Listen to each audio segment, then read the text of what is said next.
In the Twin Cities suburb of Bloomington, Minnesota is one of the largest shopping malls on the continent. In the lower level of the Mall of America resides the Sea Life Mall of America Aquarium. Boasting over 300 feet of underwater tunnel and over 10,000 aquatic residents, the Sea Life Aquarium is the jewel of Mall of America's crown. Your adventure begins with the Rainforest Gallery. This modest simulation of the rainforests of Central and South America is home to some of the creatures who live there.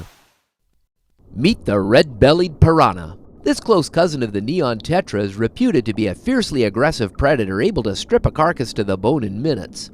While they are capable of doing so in large numbers, they prefer to follow larger predators, cleaning up the scraps and picking off the injured. When Theodore Roosevelt visited Panama in 1906, some of the locals netted off a section of the river confining a large number of piranha and depriving them of food. When the president arrived, they put a cow in the water and the famished piranha went into a frenzy. And in minutes, there was nothing left but the skeletal remains. Later, Roosevelt went home and wrote about the extreme danger of these fish and gave them a reputation they could never shake. We have now classified more than 50 species of piranha, and very few are predatory. Some are omnivorous and many are primarily vegetarian. It can get pretty exciting at feeding time, but this is their usual behavior. We get a look at some of the more diminutive inhabitants of the rainforest. Although the reptiles, birds, and monkeys tend to get all the press, much of the animal biomass is insect. These hissing cockroaches are just one of 2,400 species of cockroach we have classified worldwide. Very few are considered pests.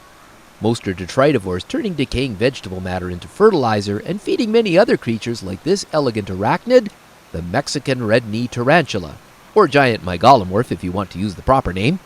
These beauties inhabit the rainforests of western Mexico. Those hairy legs are an elaborate array of sensors. They pick up vibration in the air and on the ground, providing these big spiders with a lot of information about their surroundings. This is the main feature of the Sea Life Aquarium, the underwater tunnel. It's divided into 4 exhibits: Sturgeon Lake, Wild Amazon, Shark Cove, and Rainbow Reef. It goes about 300 feet with about 1.3 million gallons of display. Sturgeon Lake shows off some of the local fishes, some unique to the Mississippi drainage basin.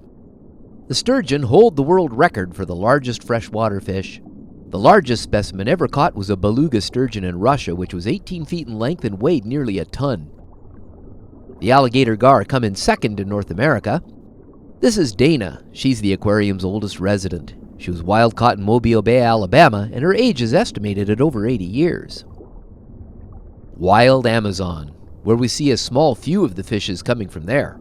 The Amazon River is by far the largest river in the world, running virtually from one side of the continent to the other. In terms of the volume of flow and the area of its basin, the Amazon outstrips them all. Its annual output is 5 times that of the Congo and 10 times that of the mighty Mississippi. In the rainy season, when the Amazon overflows its banks, the floodwaters cover thousands of square miles. In parts, the water is deep enough to enable researchers to study life in the forest canopy from a canoe. Pacu are the largest of the characins. This large group of fish includes piranha, silver dollars, and all of the tetras. The pacu, or tambiki to the locals, have almost human-like teeth which are great for cracking nuts that fall into the river during the rainy season. An important food source, they get top dollar in South American fish markets. Even though their numbers are in decline in their home range, they are considered invasive where they've been introduced into other parts of the world. The arapaima, the Amazon's largest fish. It can reach lengths over 10 feet and weigh over 400 pounds. It also boasts a swim bladder which is connected to the gut tract, so it is able to swallow air from the atmosphere to regulate its buoyancy. It is also vascular enough to extract oxygen from the air, so it can supplement its oxygen should the water's dissolved oxygen get too low. Here's a pair of Midas cichlids with a brood. These fish often pair bond for life and share the load in raising their rather large families. Females can lay over 100 eggs, but despite their diligent care, only about 16% will live the 3 years it takes for the fish to reach maturity. Shark Cove, the largest exhibit in the tunnel. A little over 500,000 gallons, this part of the tunnel comprises roughly half of the entire tunnel display. Sea Life Aquarium is all about sharks and shark conservation. They boast about 8 different species and 30 or more individual chondrichthyans. Sand tiger sharks are prominent here. They're a favorite of aquariums. They're hardy, they travel well, and their exposed teeth make them look pretty formidable. They are common in coastal waters all over the world, but there are no reports of unprovoked attacks on humans from these sharks. Their long hook-like teeth are great for grabbing and holding. They prefer smaller creatures they can swallow whole to larger prey items. The sandbar, or brown sharks, are the most common sharks in Hawaiian waters. They are found in temperate and tropical waters all over the world, even up the canals in Venice. Some literature says they should be considered dangerous just because they're so abundant, but they've been reported as involved in very few shark attacks since they started recording them in the 1700s. Lola, the shark ray, is a rare one.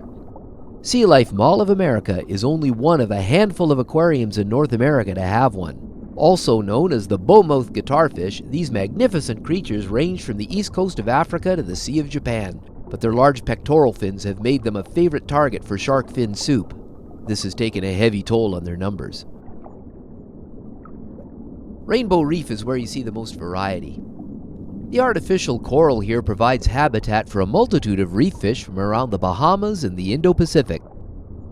There are a few familiar faces in here, including the regal blue tang, high-finned snappers, and the state fish of Hawaii, the Picasso triggerfish.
Sea Life Mall of America is easy to get to.